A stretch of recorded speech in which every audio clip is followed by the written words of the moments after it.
Hi, and welcome to the RRTC webcast on marketing and job development, the business side of the process. I'm Terry Blankenship. Thank you for joining us today. Before we get started, there are a couple of items I want to cover with you. First of all, the webcast and transcripts will be archived for you by tomorrow, and we will email you the username and password so you can access it. Secondly, the program is captioned. If you need this feature, just click on the captioning link off of the webcast page. This will take you to a new web page where you can see the text box with streaming text, and you can also leave your real player open if you would like. It is now my pleasure to introduce our presenter today, Karen Flippo. Karen is the Vice President of the Brain Injury Association of America. She has over 25 years of experience in rehabilitation and disability, which includes direct service, project management, public policy, education, research, and evaluation. She is currently the principal investigator for 2 grants. One is on self-employment for individuals with brain injury, and the other on assistive technology for individuals with cognitive disabilities. So let's get started. I would now like to turn the program over to Karen. Thank you, Terry. Welcome and good afternoon. Reciprocity, exchange, value, recognition, and jobs. Those are all the outcomes of a good marketing process. Yet to achieve those outcomes, individuals working in organizations, work with people with disabilities, need to have both skills and the art. And it's not an easy combination. The science of marketing in nonprofit organizations really took hold in about 1971 when a gentleman by the name of Dr. Philip Cutler wrote a seminal book called Strategic Selling and Marketing in Nonprofit Institutions. Before then, both management and marketing in nonprofit organizations really did not receive a lot of attention. We weren't doing it at all, and we expected that we were going to be able to have business, people were going to come to us just because there was a need. We filled a need in the community. We all know that doesn't work. Even though we open our doors, we think we have good staff, we think we have good services, that's not enough to really make the deal. And Cutler told us a couple of things. He calls it the STP side of marketing. First of all, you have to segment the market. And segmenting means that you're looking at different parts of the community. In our case, it would be for jobs and developing relationships, whether it would be in banking industry, insurance industry, hotel industry, or telecommuting or telecommunications. That's part of the segmentation. Once you've done that segmenting, then you have to look at targeting. What particular businesses within that segmentation do you want to look at and focus? And finally, the P is positioning. Positioning your organization and your services to meet the needs of those targets. So a way to think of it, STP, very easy way to think about the main parts of a marketing process. Cutler also told us that promotion, some of the things that we spend most of our time in marketing, and I've worked with lots of organizations and not only working as a consultation, but working in them, that think that the only thing they have to do when they're marketing is actually sending out promotional materials. And Cutler is saying that that's a waste. That's actually an end product. Promotion is something that's an afterthought. It's not a key part of the marketing process. And if you throw things like promotion, and in our case, job development, more than anything else, you're not going to be successful because you're missing the guts of that STB process. I mentioned nonprofit management, and Peter Drucker is one of the probably main theorists, not only in management, but also in nonprofit management. And one of the things he said is the aim of marketing is to make selling unnecessary. Marketing, when you start with customers, consumers, or groups you want to serve well, that's marketing. And then Cutler goes on to say, if you start with a set of products you have and push them out into any market you can find, that's selling. So Keeping in line some of the things that Cutler and Drucker said, we're going to go through now some of the main principles of marketing that lead to quality job development and quality placement for individuals with disabilities.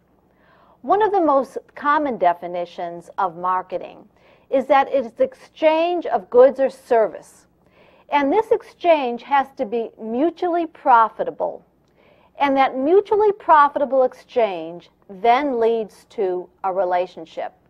Susie Hutchison, who was on this webcast about a month ago talking about conversion, mentioned that her organization has been very successful through recessionary times, inflationary times, high employment times, because they have developed long-term relationships with employers in their community. So if you have relationships, if people come to you for service that they know is credible, no matter if the times are hard or fast, you're still going to be able to have this exchange of value process. People are going to go to you first because you've proven themselves. And in terms of job placement too and how it relates to marketing, if you're approaching an employer, the worker needs to meet the employer's need for labor, whether that be information, production, or quality. We may think that the individual is highly talented, has tons of skills and abilities and interests, and could succeed anywhere. But that's not true if the employer doesn't value that person or the service and the person for what they bring. Remember that the employment decision is a business decision, not a personal decision. I remember when I used to do job development and when things didn't go well, and I would be very frustrated and saying, well, they're not seeing what I can offer. They're not seeing all the gifts of that person. And what I didn't want to look at was that I didn't see what they had to offer, and I didn't make that exchange process possible. That's the art and the skills of marketing. It's not one way. It's got to be hearing the needs and fitting the benefits and features to those particular needs. And that is why it's a delicate balance of acquiring knowledge about the job seeker and matching that to the local business community and specifically the local workplace. I hope that everybody who is doing job development, regardless of what group of individuals that you're working with, what community that you're in, what kind of jobs you're seeking, but I certainly hope that all of you are engaged in some type of person-centered planning process. This is a holistic, complex, long-term process that over time reveals what individuals truly want to do, what they value in terms of their careers, and the kinds of supports or services they might require in order to become employed. This process, as I mentioned, is long-term because all of us don't stand in place. And even after you become employed, the job situation may unfold in certain ways that other skills are needed, or maybe there are other opportunities at that job place that the individual wants to apply for. And the career planning process does help unfold those kinds of gifts, as I said, so it's much easier to move from job to job successfully. From this person-centered planning process, the job developer, employment consultant, whatever the name may be of the career professional, is able to have a roadmap of then where to target jobs in the specific community.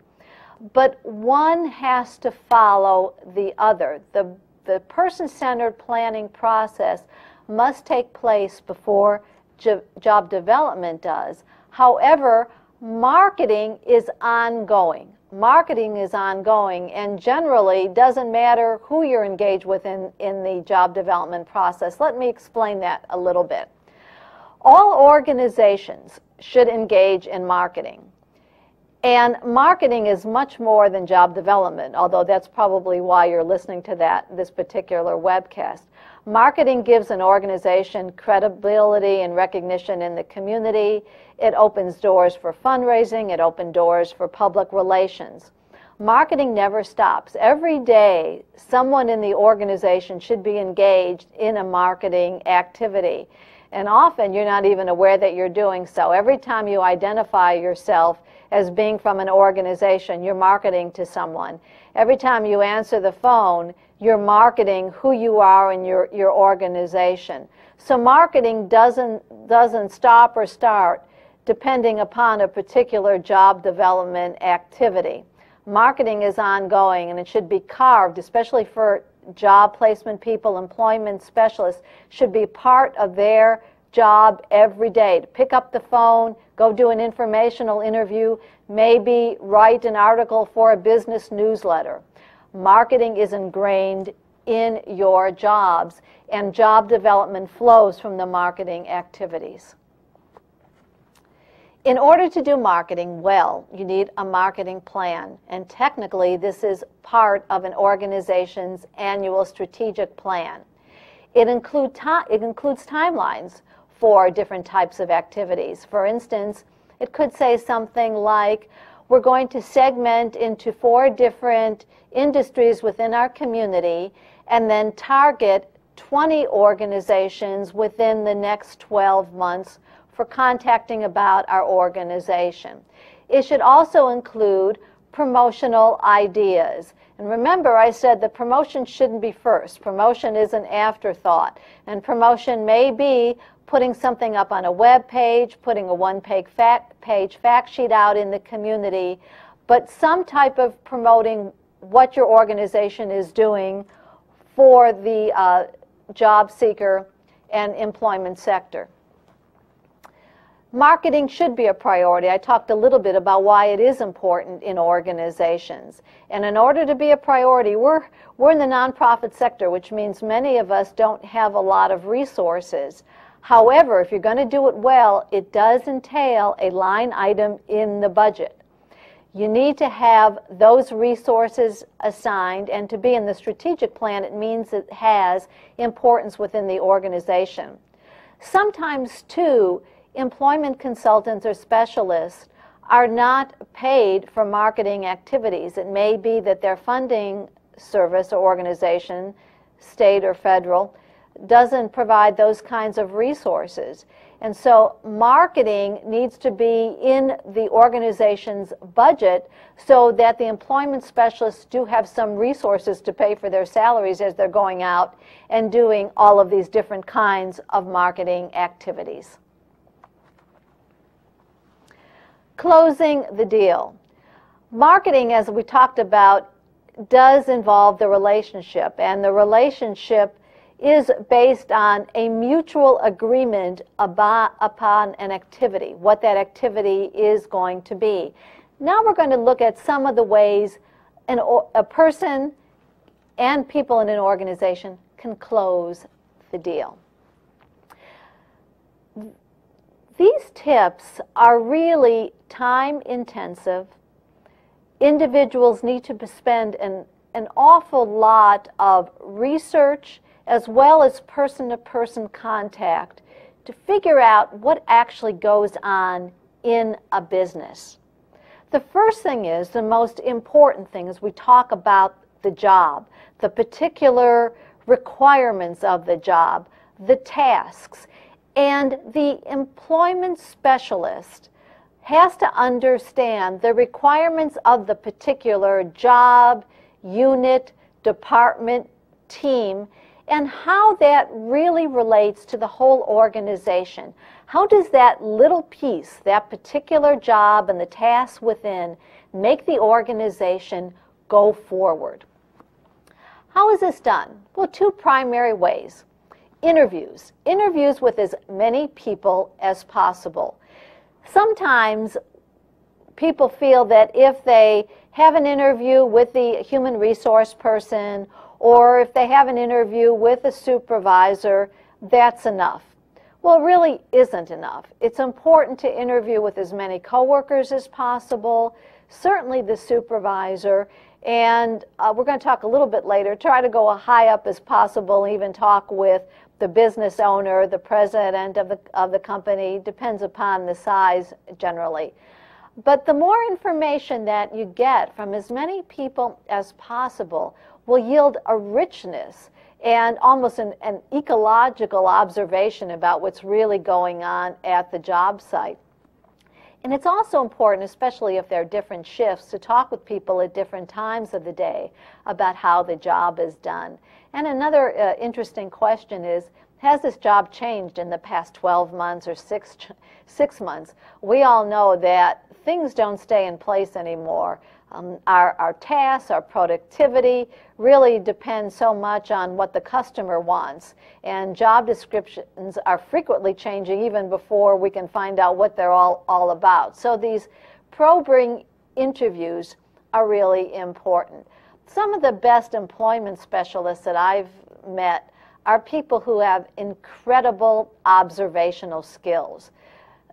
After you ask the questions, and spend time and just watch. Watch how people talk to each other. Watch how people do the tasks. Watch if people do the tasks differently at 9 o'clock in the morning versus 4 o'clock in the afternoon.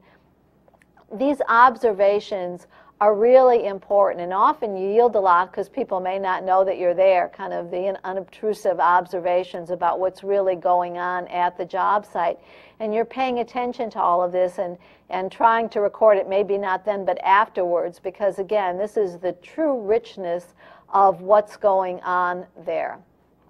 Now, after you observe the job, do some interviewing with the individual, you need to know from the employer what the need is, what they say their need is. And this may not come out from an interview. You may have to actually ask the questions about what do you need in employees.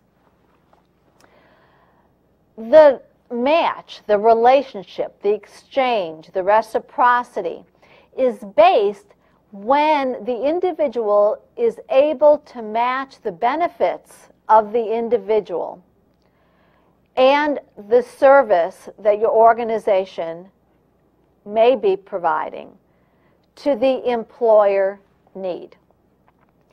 And the employer need is not something that you can just offer to them based on what you've seen. They have to tell you what that need is. If they tell you, then they're basically saying, I value this, this is a problem that we're having right now, and I need some help to get around this in terms of personnel. Once they can articulate that, it really opens a door for you to provide how the individual you're working with, the service, will meet the features of what you're doing will meet their need.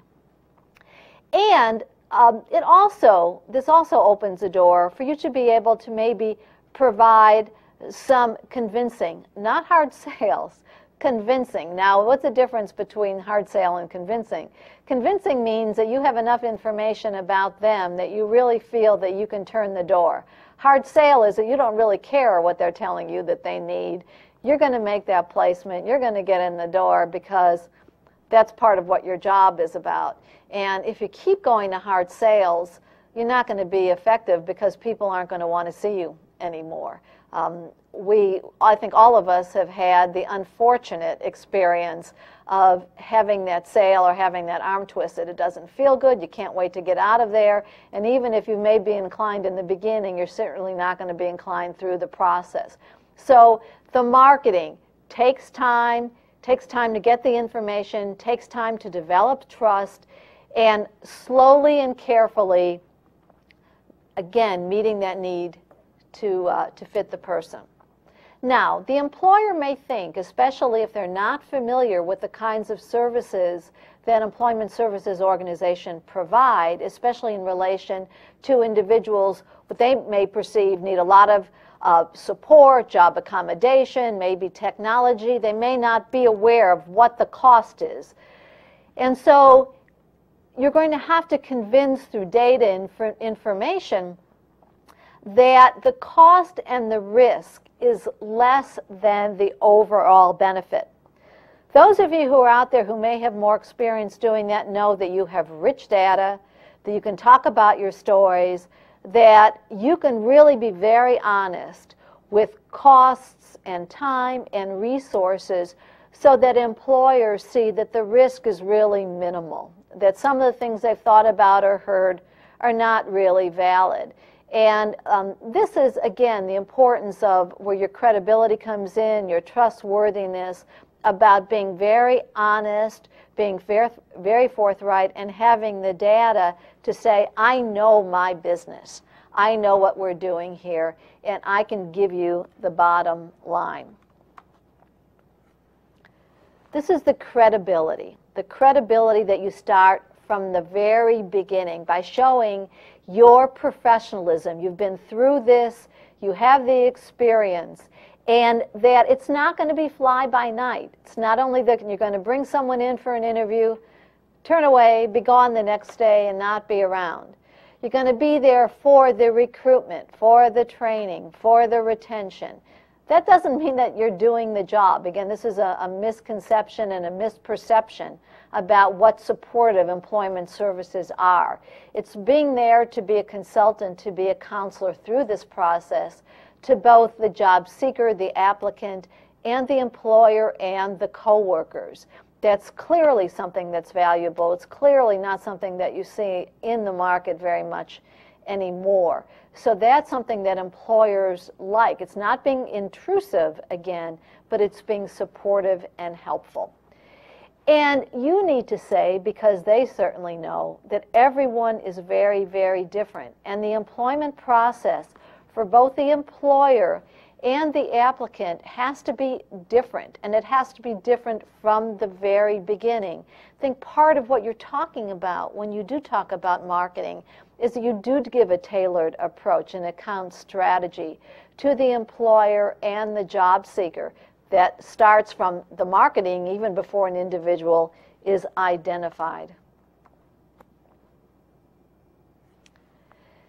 Now, when you start talking with an employer, it's important to get the information. I've alluded to this before, and I will throughout the presentation. Every visit is an opportunity to learn more about the employer and about the company and about the particular job. And one of the areas where I do see us falling short on sometimes is that we talk too much.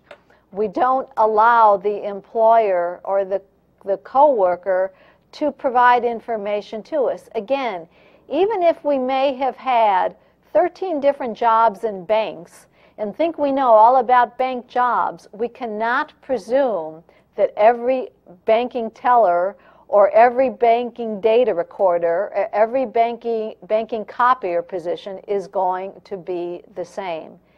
And so we have to come up with a set of prompting questions that will help elicit information.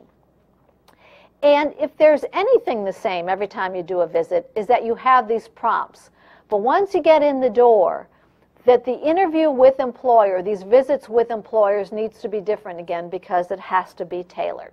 So these are some of the prompting questions that all of you should use whenever you do your informational interviews, and even maybe interview 2 or 3 times down the line in order to get credible information from the employer. The first one, what are your personnel needs? This is very, very important and opens the door to the employers. Now, one of the things you're going to see as we go through these questions is that it's not possible for people to say yes or no. If you elicit questions that have yes or no, you're not getting the information you need in order to find out if a job match is possible. And this next one is really important. How do you foresee your business in the next 5 years? Long-term philosophy. Most employers will probably say, I don't even want to speculate. And then you can say, well, how about the next 18 months? and 12 months, personnel changes. Do you anticipate growth? Do you anticipate shrinkage of a product line or personnel needs? Just trying to gauge where this particular marketplace is going. Some of the qualities of the personnel characteristics, this is where I think jobs are made. They're not necessarily made in matching the application or in matching the resume to the particular job description. But many employers, and I speak for one myself, as I am an employer, when I do hiring, I really look at personnel qualities and how personal qualities will match to individuals in the team, other people that I know who have been successful, how the individual will fit into the culture of the workplace. And this is something that the employer and the coworkers have to define, because you're probably not going to be able to get this in your observation, that it has to come in the interview process. And a long time ago, in learning about job development, actually for some folks at the Research and Training Center, I learned that this is a critical question to ask people, what are your pet peeves, or what are the things that get people fired or into trouble? This isn't a common question that employers are generally asked, but when they do, they feel very comfortable about saying what really bothers them. And these aren't the things that you're going to find in the job description. Because of the fast-paced environment, job descriptions frequently are changed. And this is important to know, because especially if there's going to be a training component to the job, and in the expectations to the job applicant, it's important to know right off the bat how frequently the job may change. And you can't be surprised to say probably every 6 weeks, because again, we have technology coming into the workplace, we have different customer bases.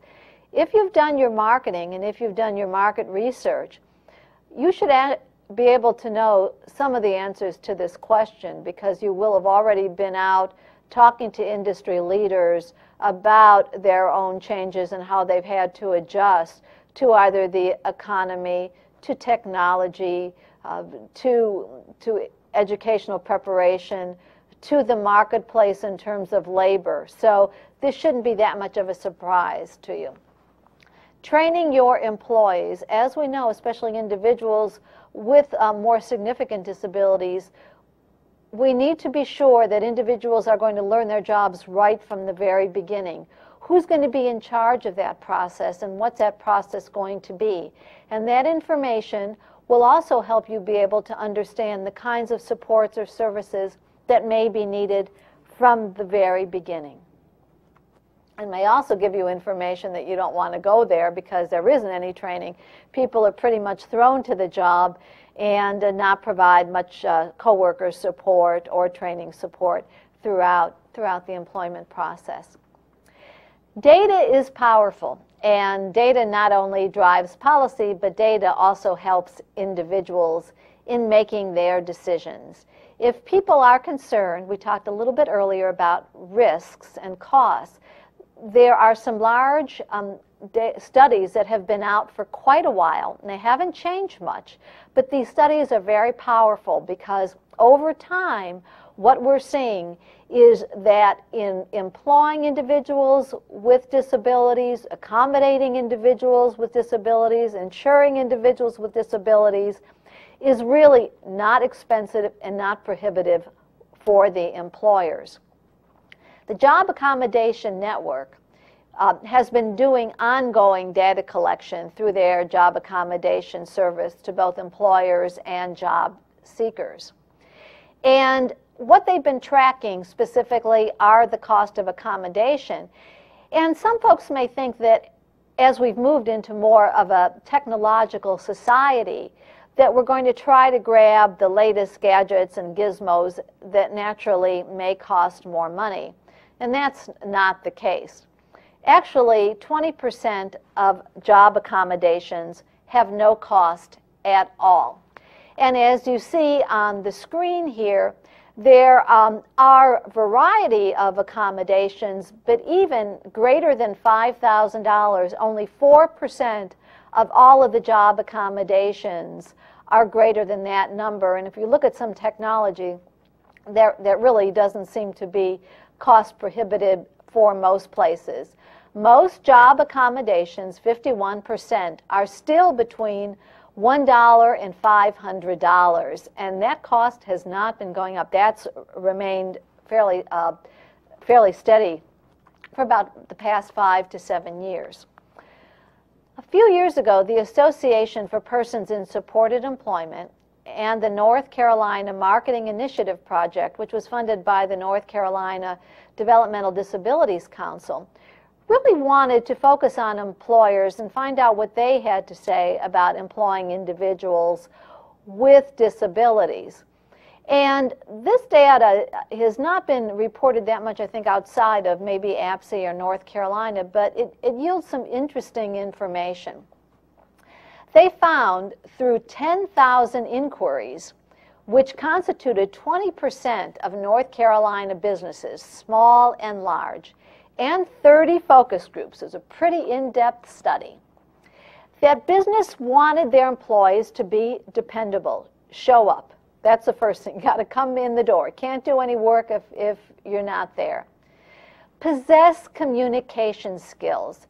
And as we know, that's not necessarily that even people have to be able to have verbal expression. Some of the best communicators I've worked with are people that not necessarily could talk, but they certainly met their needs known through ACOM, through expression, through sign.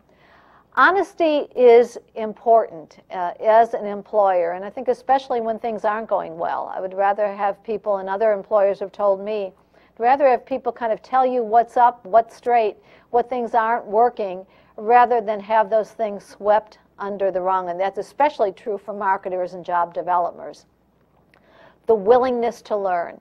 Because what we know is that even if you've mastered a job, as we've said before, jobs are changing. There's got to be this need to take advantage of new opportunities, to learn new things, because that's going to be a valuable employee and have more value to the overall workforce. Now look at this, and this tells us something about maybe where we're not marketing. In the same study, we learned that 47% of human resource executives noted that they had not been asked to hire a person with a disability. Almost half of the HR folks in one state had never been approached. Now that says something in terms of what our marketing and job development, and I know this wasn't a national study, but I bet that we can do some inference across other states, that people are just not being approached, maybe because we think it's just not going to work, or this business doesn't have the kinds of positions, or it's kind of in a labor sector that may not hire people, especially people with the most significant disabilities. We cannot make those inferences. The information has to be provided by the employer, not by us. 19% believe that their work was too dangerous to hire someone with a disability. We're going to look at some accident studies a little bit later. But if people don't have information to refute their assumptions, they may think the worst. This data is so important because it does give us the thought process of folks, so that the job seeker or the job developer can go in and say, well, that's not true, and I will tell you why. 11% said that they did not understand what was involved, and it could be, well, how do we even find someone with a disability? Will we have to pay? What's our liability? Will there be reasonable accommodation? What do I have to do? Do I have to change the job? They're not going to know things about job carving probably if they haven't had the expectation, so don't expect that word to come up.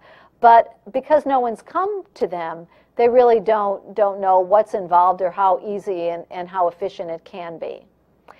And no one in this state study said that they did not need the trouble or increased effort.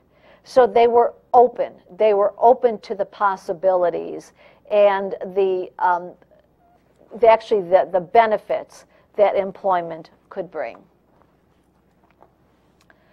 These are some of the services that an employment services organization can provide, especially in the technology realm. You may not have thought. Certainly job placement is one, and the hiring and recruitment is another. But as more and more organizations are looking to technology for all of their employees, the Employment Services Organization can help the employer access vendors who have technology. They can also be resources for ergonomic assessments, how to make it easier for people to work at the job site, and expertise in job carving. Many individuals now are looking at shared work arrangements, are looking at flex time, and this is not only people with disabilities, and because of the employment service expertise, these are things that you can offer to an employer throughout the process to make them want to do business. Now, here are some of the things that don't work. Want ads are short-term fixes to finding jobs. Many people I know in the job placement world rely upon want ads. They don't rely upon marketing or establishing relationships. Maybe it's successful for one job or another job, but it's not going to sustain an organization. As I mentioned earlier, with the good times through the bad times, it's also not going to really yield a public relations or positioning in the community, or to be seen as a valued entity organizationally for finding jobs. It's important to understand the current and fluctuating marketplace and to frequently scan the market for potential contacts, and that's why it's ongoing. Even if you feel that you know everybody in your community, it may not be enough. It may not be enough because people start their own businesses. People leave organizations. New people come in. The work of marketing never stops. That's why you're always learning about businesses. You're always learning for the potential of growth, and the informational interviews at all levels of the business or the corporation are conducted. How do you learn about business even before you go in the door? You have to find out what their need is and the trends and resources in production in your community, whether it be developing farm equipment or whether it would be library resources, the whole range. And then communicating your features and benefits to meet the needs.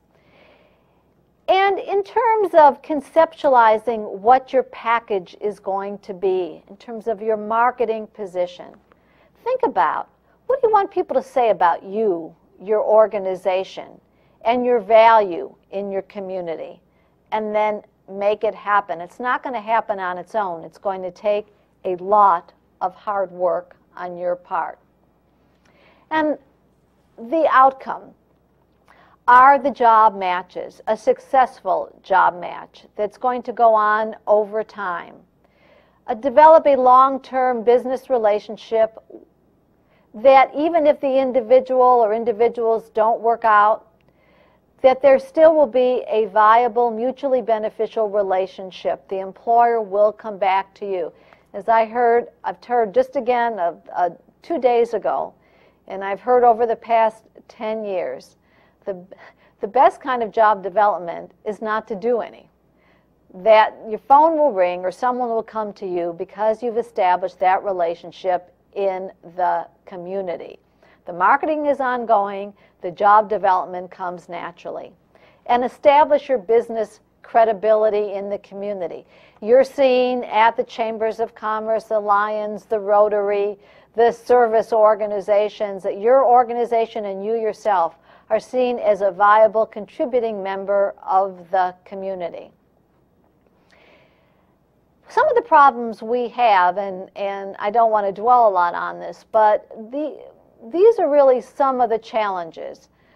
Many employment specialists who come into the business have not had experience outside of the disability community, and therefore they feel uncomfortable doing the marketing, doing the informational interviews, even looking at the business reports and the business trends. But the reality is, when you're hired in an employment service organization, especially in the marketing and job placement arena, that's become your business. Certainly you're spending time with the individual, with their family gathering information, but you have to be seen as a business resource. Someone once said to me, well, if I wanted to go into IBM, that's where I would have gone. We can't be that narrow-sighted, because if you're taking this job, this is what you have to do. You have to feel very comfortable in a business environment. And marketing is a skill that's learned in practice. I've never seen any babies come out of the womb with marketing skills. This is something that takes time. It takes time talking to people, finding out what works, developing your own individual style before you may feel particularly comfortable. And in fact, Philip Kotler says that even organizations, it takes organizations about 5 to 10 years to really find their sort of marketing niche. So it's not something that happens overnight, because it is a technique. It is something that involves relationships, and relationships aren't made in a day. We haven't done our job. All we have to do is look at the unemployment rates of individuals with disabilities, and I keep thinking about that North Carolina marketing study of 47% of employers not being contacted. People aren't going to get employed unless employers are asked. So this statistic tells me that we're still far short of where we should be in terms of the business of marketing and job development. And the Americans with Disabilities Act, which has been our civil rights legislation, a rich piece of legislation which has called the attention of employment and provided some basic protections, is now under threat in the Supreme Court system. And so we really have to be vigilant to ensure that we don't lose the ADA. Businesses remain uninformed about the potential of carving job accommodation. This is where we really have to take our place. We have to be seen as that resource, that when people think about employment, they'll say, call Terry, call Caddy, call Joe. Call Enlightenment Employment Service. They'll think about a name and an organization first. Each business should have an account, and you should devise an account strategy for that business. Think of yourself as a liaison to that account, and that you're servicing them. Even if you don't know anybody, you haven't employed someone at that particular business. The marketing factor is that you're calling to find out the personnel needs, what things are changing, could you be of service to them. Every year, Fortune 500 companies and working women put out lists of the best companies to work for. These are companies that generally are wonderful to their employees, have some flexibility, build in a lot of support services. If you check these lists and these companies are in your communities, make the calls. We certainly want to make sure that the people we work with are employed in wonderful companies that provide services to their employees. Take time out each day for marketing. I can't stress this enough. Build databases for information. Who's been employed where? Who are the contacts? Keep the data updated. We talked about the key contacts at the business. And always at the very beginning, if you can, don't go to the HR person, go to the president or the business owner, because they're going to set the stage for employment within their organization. The time to establish a job placement is before one is needed. When you're asking for help and a relationship isn't there, then that's selling. That's not part of marketing, and that's not part of the mutually profitable relationships that we've been talking today. I mentioned that you need to know more than one person in the organization because we have a transitional employment force. People are moving in and out. Establish your credibility not only with your one-to-one relationships, but through your portfolio of success. Keep letters of references. Ask employers to market for you. The best marketing are not the brochures, the expensive brochures. It's the peer-to-peer relationships. Match your business personality, that of the business.